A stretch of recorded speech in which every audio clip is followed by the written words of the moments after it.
नमस्कार, आप देख रहे हैं दिल्ली ग्लो न्यूज और मैं हूं आपके साथ सपना। चलिए रुक कर लेते हैं आज की बड़ी खबरों की ओर। रातानाडा क्षेत्र में बसे सांसी समाज के समक्ष आज एक ऐसा सवाल खड़ा हो गया है जो किसी भी संवेदनशील हृदय को भीतर तक झकझोर कर रख सकता है। क्या किसी समाज के बच्चों को भी सम्मानपूर्वक दफनाने का अधिकार नहीं है? सांसी समाज जो दशकों से इस धरती पर शांतिपूर्वक बसा हुआ है, आज अपने मृत मासूम बच्चों को खुले स्थानों में, सड़कों के किनारे, जानवरों के डर और मानवीय असंवेदनशीलता के बीच दफनाने को मजबूर है, क्योंकि प्रशासन द्वारा अब तक उन्हें कोई स्थायी बाल शमशान भूमि उपलब्ध नहीं कराई गई है। तो वहीं सामाजिक कार्यकर्ता अजय सिंह सांसी ने बताया कि पूर्व में ये समाज एयरपोर्ट थाना के पीछे एकांत व शांत क्षेत्र में अपने बच्चों को दफनाया करता था। वर्षों से वहां दिवंगत मासूम आत्माओं को अंतिम विदाई दी जाती रही है, लेकिन एयरपोर्ट विस्तार और पुलिस चौकी के नाम पर उस क्षेत्र को प्रतिबंधित घोषित कर दिया गया और समाज को वहां से हटा दिया गया। आज स्थिति यह है कि समाज को अपने बच्चों को खुले में सड़क किनारे दफनाना पड़ रहा है। न तो सम्मान है, न शांति। हाल ही में विक्रम सांसी के बच्चे का आकस्मिक देहांत हुआ।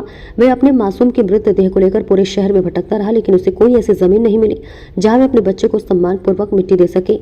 बड़ी मुश्किल से रोड के किनारे अपने बच्चों को मिट्टी देकर अपने आप को संभाल कर रहा, थक हार कर, आंखों में आंसू और हाथ में अपने बच्चों का कफन लेकर वह अजय सिंह सांसी के साथ कलेक्टर कार्यालय पहुंचा, एक ही सवाल लेकर कि क्या हमारे बच्चों को दफनाने के लिए 2 गज जमीन भी नहीं है। अजय सिंह सांसी के नेतृत्व में समाज ने कलेक्टर महोदय को ज्ञापन सौंपते हुए निम्न 2 प्रमुख मांगों को रखी, जिसमें बिजली घर बापूपुरा के पास स्थित शमशान भूमि में से एक भाग को स्थायी रूप से बच्चों को दफन हेतु सुरक्षित किया जाए। एयरपोर्ट थाना के पीछे स्थित पूर्व शमशान स्थल था, वहां बच्चों के शवों को दफन हेतु अनुमति प्रदान की गई जाए, और इसी के साथ क्योंकि ये क्षेत्र बस्ती से लगभग 100 मीटर दूर है।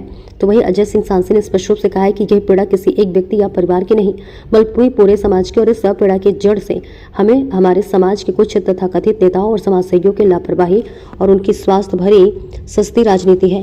इन लोगों ने अपना निजी स्वार्थ पूरा करने के लिए समाज को आज एक राह पर खड़ा कर दिया और केवल समाज सेवा और राजनीति के नाम पर समाज का अपराधीकरण किया है और चुनावी राजनीति की कीमत लगाई है।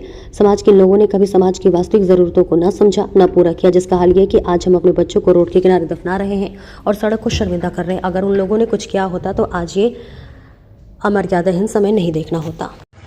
सांसी समुदाय जोधपुर रातानाडा गत कुछ समय से अपने बाल शमशान घाट को लेकर दर भटक रहा था, और हाल ही में एयरपोर्ट थाना बनना और एयरपोर्ट विस्तार के कारण हमारा शमशान घाट हमसे छीन लिया गया था और हमारे लोग अपने बच्चों को रोड पर भटकते हुए दफना रहे थे। कुछ दिन पूर्व भाई प्रकाश उर्फ विक्रम का बच्चे का देहांत हुआ और 2 दिन वो बच्चे को अपने हाथों में लेकर भटकता रहा और कहीं रोड के किनारे उसे दफना कर आ गया और उसका कफन आज भी हाथों में लेकर खड़ा रहा। इस विषय का मैंने संज्ञान लिया और जोधपुर कलेक्टर को हमने ज्ञापन दिया मारवाड़ कन्वेंस हॉल में, और उनको बताया कि आज 2025 में हमारे पास बाल शमशान घाट नहीं, पूर्व में जहाँ स्थान था हमें यथावत स्थान पर ही वो शमशान घाट दिलाए या हमारे लिए अलग से व्यवस्था करें।